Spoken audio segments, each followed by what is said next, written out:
is not to go easy on tourists. Reps Committee adopts bill seeking to confer citizenship on foreigners married to Nigerian women. Good evening and welcome to News Round on Impact Africa Television IATV. I am Bolabo, Famous School. The Senate has passed the National Health Emergency Bill, which seeks to provide a national framework for the control of the outbreak of infectious diseases in Nigeria. If signed into law, it will establish a legal and administrative framework for handling the outbreak of infectious and contagious diseases which portend a major threat to public health safety within Nigeria or are likely to be transmitted into Nigeria or outside Nigerian borders. The bill will be passed after the Senate received the report of the Committee on Primary Health Care and Communicable Diseases. According to report, a bill to that effect was first introduced to the Senate in 2020. The Committee of the House of Representatives established to alter the 1999 Constitution has adopted the bill which seeks to confer citizenship rights on foreigners married to Nigerian women. The committee adopted the bill following its presentation by consultants working with the lawmakers on the amendment of the document. If signed into law, this would be another progress for women towards equality at the ongoing public hearing on the review of the Constitution. It will be recalled that the lawmakers had agreed to create extra seats for women in federal and state constituencies, although the 35% affirmative action was rejected. While presenting the recommendation, one of the consultants working with the committee, Joy Ezilo, argued that the existing provisions in the Constitution is discriminatory against women. The existing law only allows citizenship by registration to be conferred on foreigners married to Nigerian men. President Muhammadu Buhari has ordered the Nigerian Armed Forces not to spare tourists. The president gave the order in Sokoto at the Palace of the Sultan Sahad Abubakar III. He also reaffirmed the order in a broadcast to the people of Zamfara State following the disruption of his planned visit to Gusau, the state capital, due to poor weather conditions. The president, who lamented that insecurity in the northwest is giving him sleepless nights, ordered that his administration is going to keep doing its best in carrying out an onslaught against the terrorists. Buhari vowed to hand over a country that is more secured compared to how he met it.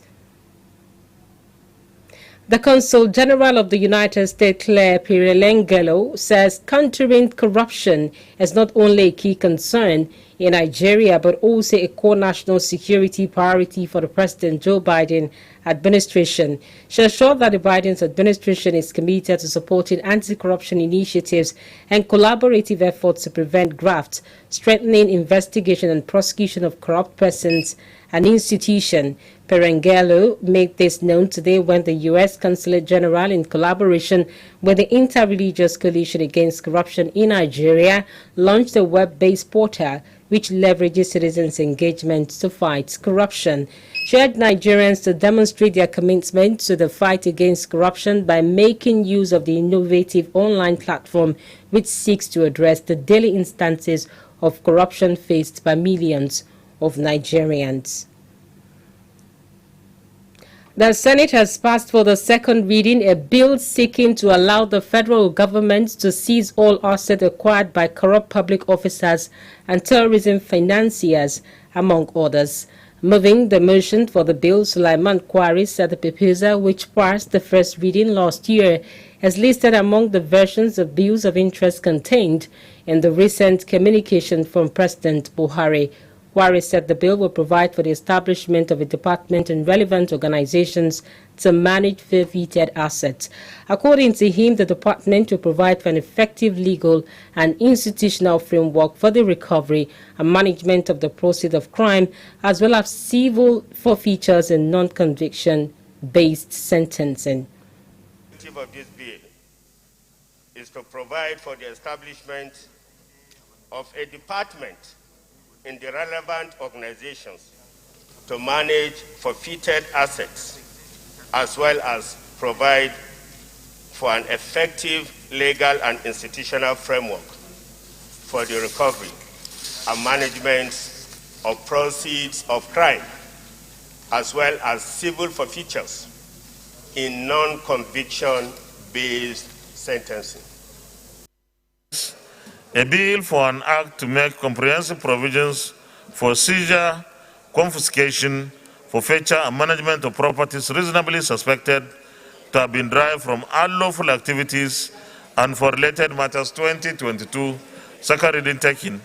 And the bill is referred to the Joint Committee on Anti-Corruption and Financial Crimes and Judiciary, Human Rights and Legal Matters to report back within 4 weeks.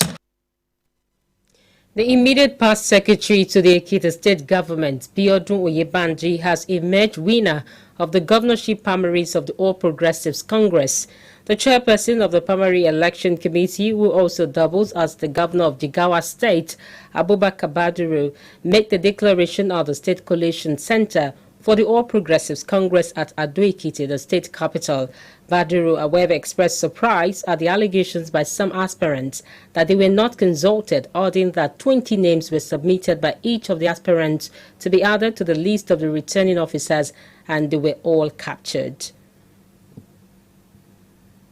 On today's edition of People's Forum, a cross-section of Nigerians have reacted to the intrigues which surrounded the Ekiti State gubernatorial primary election. They made their views known in a chat with IBR correspondent Oluwayemisi Okpeudu. Let's have their views. It's a good readers to bad rubbish. I do get my point. That such a situation need not be new to us in this country. It is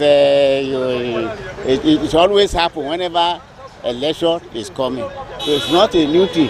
But for the trust to be coming or to be going to Ekiti all the way from another state, it does not speak well. Anything that happens to them, well, it is what they want that they get. That's it. So cannot compare Ekiti people with other states of the country. For how long shall we continue to be tolerating this type of situation? That is the problem. 150 at a go. Who sponsors them? Who is behind them? Instead of using the so-called money for the benefit of the people, they will be using it to promote us and everybody like that. So that is it. It's a good readers to bad rubbish. Have we conducted any free and fair election before? We are only talking of free and fair with our mouths. But practically, there's nothing like that. There has not been something like that.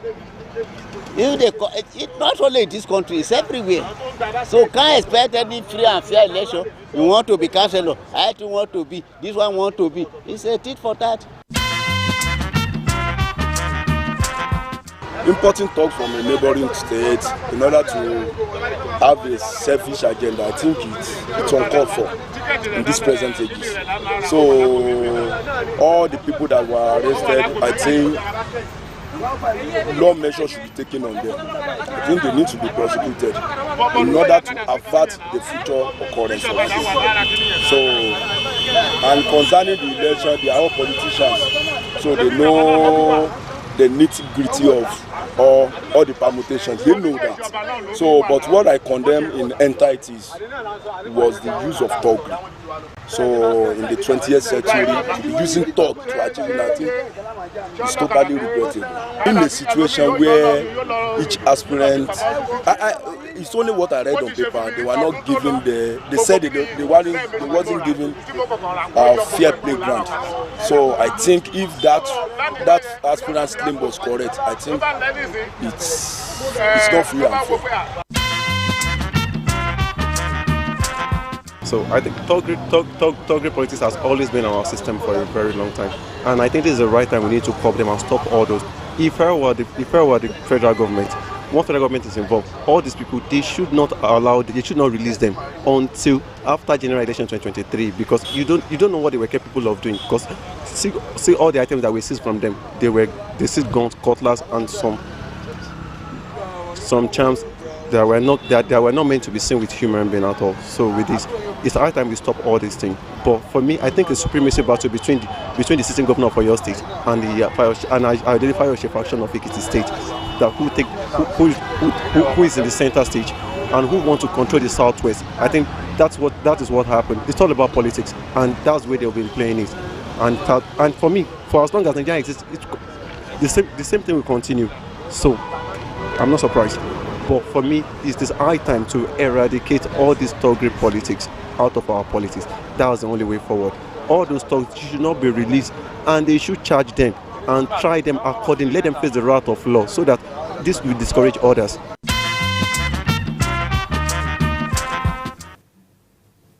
The Nigerian police have denied reports that one of its aircrafts crashed in Bauchi State after taking off from Abuja on Tuesday. In a statement, the police spokesperson Frank Omba said the aircraft was only involved in a control-safe landing. The Accident Investigation Bureau had earlier said it will be conducting investigations into the crash. It also added that though there were no fatalities, there were injuries. The Bureau further stated that it was notified by the Nigerian Airspace Management Agency. Debunking the report, Umba confirmed that none of the occupants sustained no injury, contrary to media reports. This development comes amid multiple crashes of military aircraft in the last 12 months. The Pan-Yoruba socio-political organization Afenifere and its Igbo counterpart Ohanaeze Ndigbo have expressed disappointment over the decision of the House of Representatives Committee to vote against state police.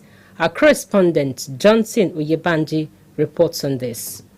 The Pan-Yoruba socio-political organization Afenifere and its Igbo counterpart Ohanaeze Ndigbo has expressed disappointment over the decision of the House of Representatives Committee and Constitution Amendment to vote against state police. The committee had, in its setting, rejected the bill seeking to establish state police. This is despite the fact that in recent times, the demand for state police had heightened in many parts of the country due to the escalating insecurity. It will be recalled that southern governors had also emphasized the need for state police in place of the police controlled by the federal government. Speaking with Impact News correspondent, a social commentator Alexander Jackson explained how important a state police is to the community. He said, if the police is around, we will be able to identify them. The best bet is just to have the state police or local police, because you can see what is happening on the other side of the country, that they always have their everything working, their institution working. So I don't know why the reason why the House now refuses of having that state police or local police. The best bet is just to have it so that we can make use of everybody.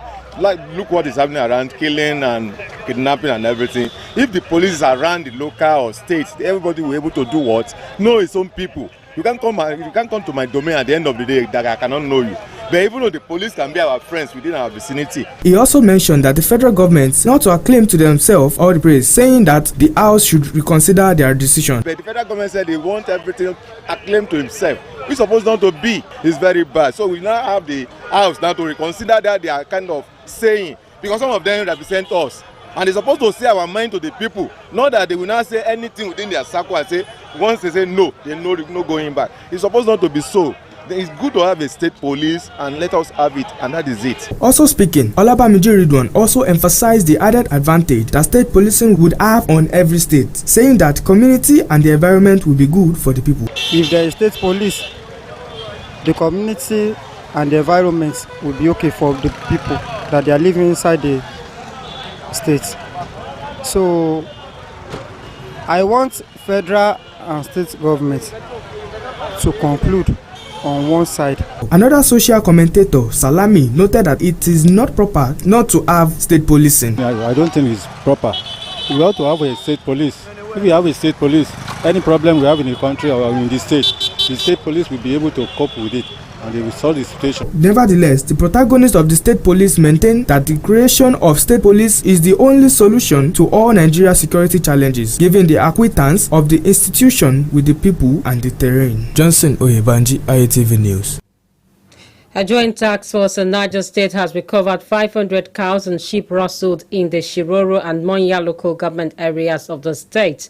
The State Commissioner for Local Government and Internal Security, Emmanuel Uma, disclosed this today while addressing newsmen in Mina. He said the animals were recovered from bandits fleeing some communities around Kushi, Galadima, Kogo, Alawa, and Irena in Shiroro and Monya local government areas.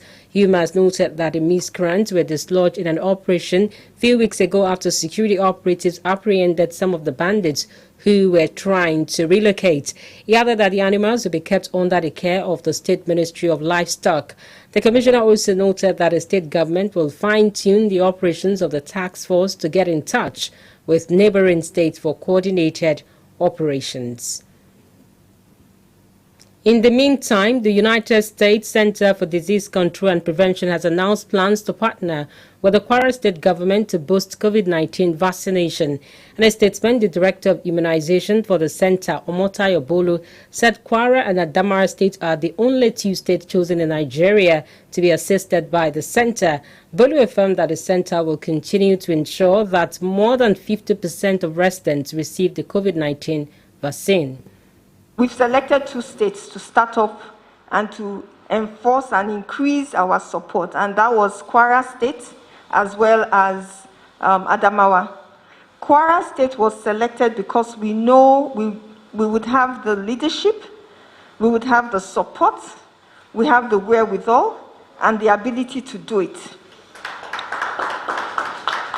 We believe that getting to 50% coverage, Kwara State is actually not going to get to 50% coverage for COVID-19 vaccination, but you will surpass it. I just want to thank you also for the support you've been lending to our HIV/AIDS programs. I know that they have seen significant progress here in Kwara State, and we're very excited about that. And also want to let you know that we are in the process of transitioning those HIV/AIDS programs and we're committed to doing that in a way that supports local partners here in Kwara and in Nigeria as a whole. We need more. We'll come to you like over 2 years to ask for more and more and more, because there's those few states in Nigeria who have so much financial resources to get the vaccination all over the whole state. So we pray that everything works together for good, and we'll be able to help the people. A lot of people still don't believe in taking the vaccination. Even people who are educated, they don't believe in it. So we have to create more awareness, tell them why they have to do it. The National Youth Service Corps has expressed concern about the lack of startup capital for corps members after the acquisition of entrepreneurial skills. The scheme, however, expressed optimism that a bill which seeks to establish a trust fund for corps members is scheduled second reading in the House of Representatives. The bill, which was sponsored by Samuel Akinfolari, an All Progressives Congress member representing Ileoluji Okeibo, Odigbo, Ondo State, the Trust Fund Establishment Bill passed the first reading on the 16th of December 2021. The Director General of NYSC, Shuaibu Ibrahim, said the Trust Fund will make the scheme skill acquisition and entrepreneurship development program more impactful through the provision of training facilities and startup capital for core members entrepreneurs. The federal government has reiterated its commitment towards sustaining a clean and green environment. The Honorable Minister of State, Ramatu Aliyu, disclosed this at the official flag-off ceremony of the Clean and Green Nigeria campaign in Abuja. She stated that the significance of a clean and safe environment cannot be overemphasized, hence the need to protect the environment by planting and protecting more trees.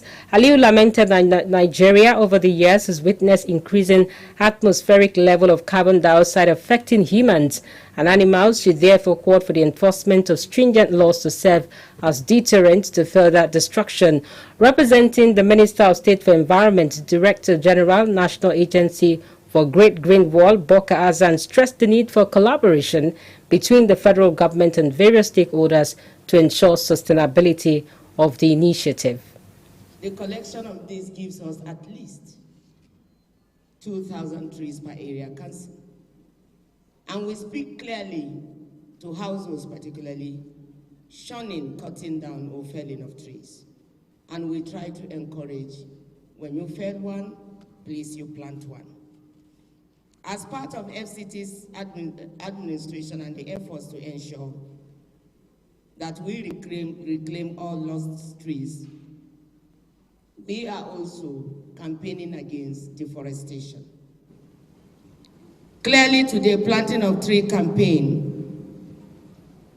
is domesticated and annually, just like August 2nd, 2021, I flagged off in Kuji to ensure that we carry along all traditional rulers, royal fathers, area council chairmen, villagers, even our veteran actors and actresses are not left out.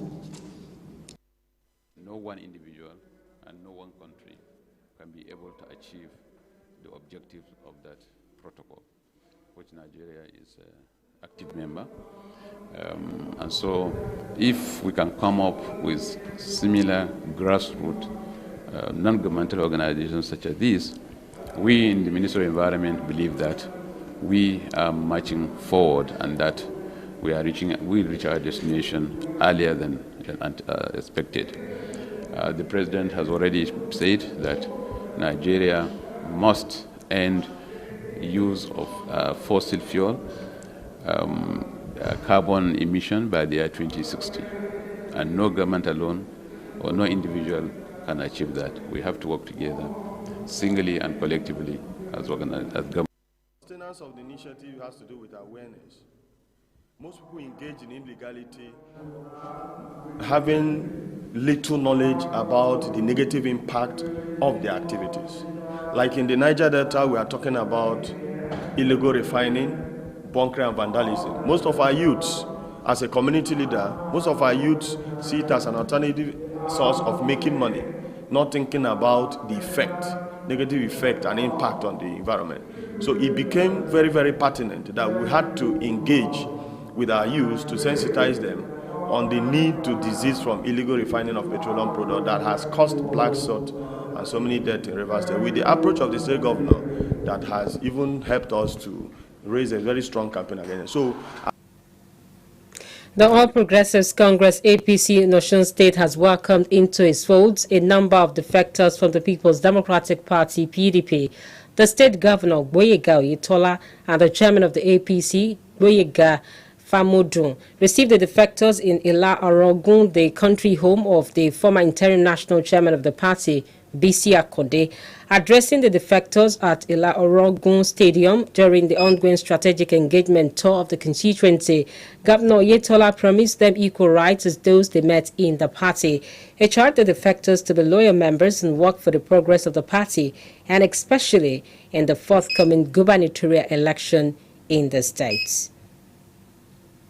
Members of the party decamping to our party.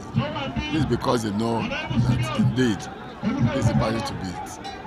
Well, we are happy to welcome them and we assure them that they have all the rights and privileges.